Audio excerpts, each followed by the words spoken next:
ஆண்டவரும் இரட்சகருமான இயேசு கிறிஸ்துவின் ஈடு இணையற்ற நாமத்தில் அன்றன்றுள்ள அப்பம் வாசகர்களுக்கு எங்கள் அன்பின் வாழ்த்துக்கள். 2024 ஆண்டு ஜூன் மாதம் 7ஆம் தேதி வெள்ளிக்கிழமைக்குரிய தின தியானம். இன்றைய தலைப்பு பாதுகாப்பவர்.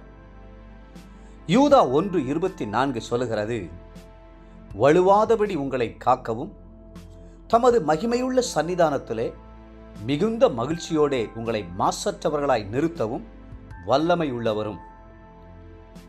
எல்லா வாக்குத்தத்தங்களிலும் இந்த வாக்குத்தத்தம் மகா மேன்மையுள்ளது. இதை விசுவாசித்து நீங்கள் ஏற்றுக்கொள்வீர்களானால் இயேசு கிறிஸ்து உங்களை வலுவாதபடி பாதுகாத்துக் கொள்வார். இந்த வாழ்க்கை முடியும் போதும் தம்முடைய மகிமையுள்ள சன்னிதானத்திலே மிகுந்த மகிழ்ச்சியோடே உங்களை மாசற்றவர்களாய் நிறுத்துவார். இதற்கு ஒப்பான ஒரு விசுவாச அறிக்கையை தாவீது சொன்னார். என் ஜீவனுள்ள நாளெல்லாம் நன்மையும் கிருபையும் என்னை தொடரும். நான் கர்த்தருடைய வீட்டிலே நீடித்த நாட்களாய் நிலைத்திருப்பேன்.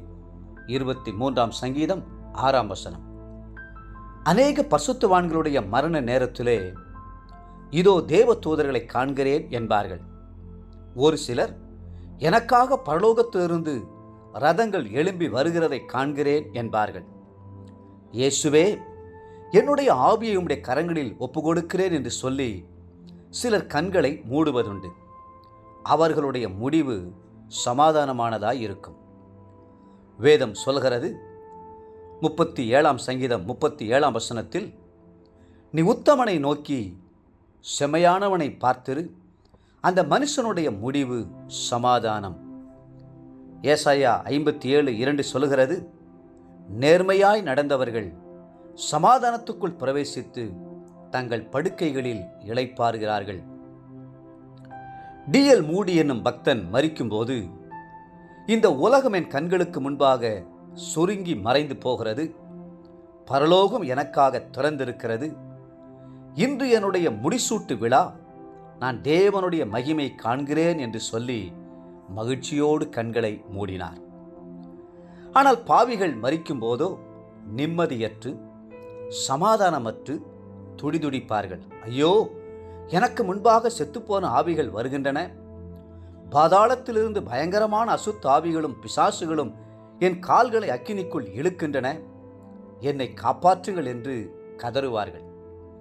கர்த்தருடைய வருகையோ அல்லது மரணமோ எதுவானாலும் அதை தைரியமாய் எதிர்கொண்டு செல்லும்படி பரிசுத்த வாழ்க்கையையும் விசுவாச வாழ்க்கையையும் ஜெப வாழ்க்கையையும் மேற்கொள்ளுங்கள். சிலர் இவ்வாறு சொல்ல கேட்டிருக்கிறேன், கர்த்தருடைய வருகைக்கு ஆயத்தமாக வேண்டுமென்றால் குறைந்தபட்சம் 6 மாதங்களாவது எனக்கு தேவை. என் வாழ்க்கையை சீர்படுத்த, குடும்பத்தில் உள்ள காரியங்களை எல்லாம் செவ்வைப்படுத்தி கர்த்தருடைய சமூகத்திலே நான் பிரவேசிப்பேன் என்கிறார்கள். இப்படிப்பட்டவர்களுக்கு எவ்வளவுதான் கர்த்தர் கிருபையின் காலத்தை நீட்டித்து கொடுத்தாலும், எத்தனை முறை பாதாளத்தின் வாசலுக்கு விடுவித்தாலும் அவர்கள் கர்த்தரை சந்திக்க ஆயத்தப்பட மாட்டார்கள். அவர்களுடைய ஆத்துமா மண்ணோடு ஒட்டி கொண்டிருக்கும். உலக பிரகாரமான காரியங்களையே சிந்தித்து கொண்டிருப்பார்கள்.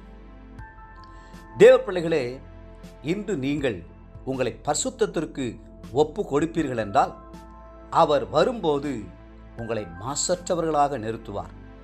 கர்த்தருடைய வருகையில் காணப்பட வேண்டுமென்ற உண்மையான வாஞ்சை உங்களுடைய உள்ளத்தில் இருக்கட்டும். இன்றைய நினைவிற்கு 2 தீமோத்தேயு 1:12, நான் விசுவாசித்திருக்கிறவர் இன்னார் என்று அறிவேன், நான் அவரிடத்தில் ஒப்பு கொடுத்ததை அவர் அந்நாள் வரைக்கும் காத்துக்கொள்ள வல்லவராய் இருக்கிறார் என்று நிச்சயித்தும் இருக்கிறேன். இன்றைய வேத வாசிப்பு காலை 2 நாளாகமம் 28 மற்றும் 29ஆம் அதிகாரங்கள், மாலை யோவான் 17ஆம் அதிகாரம். அன்புக்குரிய அன்றன்றுள்ள வாசகர்களே, மீண்டும் உங்களை வாழ்த்துகிறோம். பரலோக தேவனை சந்திப்பதற்கு ஆயத்தமாயிருங்கள்.